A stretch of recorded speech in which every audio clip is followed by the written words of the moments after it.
മഴവെള്ള സംഭരണത്തിനായി കുഞ്ചിക്കുഴി എന്ന പദ്ധതിയുമായി ദേശീയ സേവാഭാരതി മണ്ണിൽ കുഴികളെടുത്ത് ചകിരി ഉപയോഗിച്ച് വെള്ളം സംഭരിക്കുന്നതാണ് പദ്ധതി.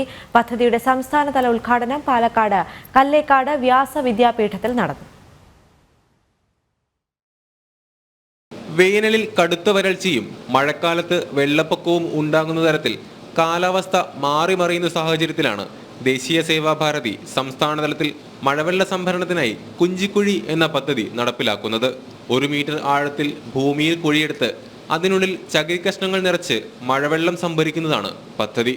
ഇത് നമ്മൾ ഉണ്ടാക്കുന്നത് എങ്ങനെയാണെന്ന് വെച്ചാൽ 1 മീറ്റർ ആഴത്തിൽ നമ്മളൊരു കുഴിയെടുക്കുന്നു. പണ്ട് നമുക്ക് ഈ കുഴികൾ 1 മീറ്റർ ആഴത്തിൽ കുഴിയെടുക്കുക എന്ന് പറഞ്ഞു കഴിഞ്ഞാൽ ബുദ്ധിമുട്ടാണ്. പക്ഷേ ഇന്ന് നമുക്ക് എർത്ത് ഓഗർ മെഷീൻ വരുന്നുണ്ട്. അത് ഉപയോഗിച്ചുകൊണ്ട് നമുക്ക് 1 മീറ്റർ ആഴത്തിൽ നമുക്ക് വളരെ എളുപ്പത്തിൽ സെക്കൻഡുകൾ കൊണ്ട് നമുക്ക് ഒരു കുഴിയെടുക്കാവുന്നതാണ്. അപ്പോൾ അങ്ങനെ ഒരു കുഴി നമ്മൾ എടുത്തു കഴിഞ്ഞാൽ അതിനുള്ളിൽ നമ്മൾ നാളികേരത്തിൻ്റെ തൊണ്ട് നമ്മൾ മുറിച്ച് കഷ്ണങ്ങളാക്കിയിട്ട് അതിൽ നിറച്ച് വയ്ക്കുക. അപ്പോൾ സംഭവിക്കുന്നത് എന്താണെന്ന് വെച്ചാൽ വീഴുന്ന വെള്ളം മുഴുവൻ ഈ നാളികേരത്തിൻ്റെ ഇത് വലിച്ചെടുക്കുക. അതുപോലെ തന്നെ അതിനുശേഷം അത് 2 സൈഡിലേക്കായിട്ട് നമ്മൾ ഈ വെള്ളത്തിനെ ഭൂമിയിലേക്ക് ചാർജ് ചെയ്യാൻ തുടങ്ങും.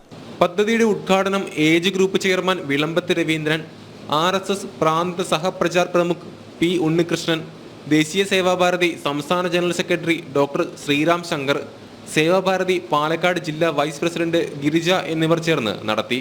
കുഞ്ഞിക്കുഴി എന്ന ഒരു യുണീക്കായിട്ടുള്ള ഒരു വ്യത്യസ്തമായി പ്രകൃതിയിലെ ഭൂമിയിലേക്ക് വെള്ളം തിരിച്ചെത്തിക്കുന്ന ഈ ഒരു പദ്ധതി സേവാഭാരതി സ്റ്റേറ്റ് വൈഡായിട്ട് ഏറ്റെടുക്കാൻ തീരുമാനിച്ചിട്ടുണ്ട്.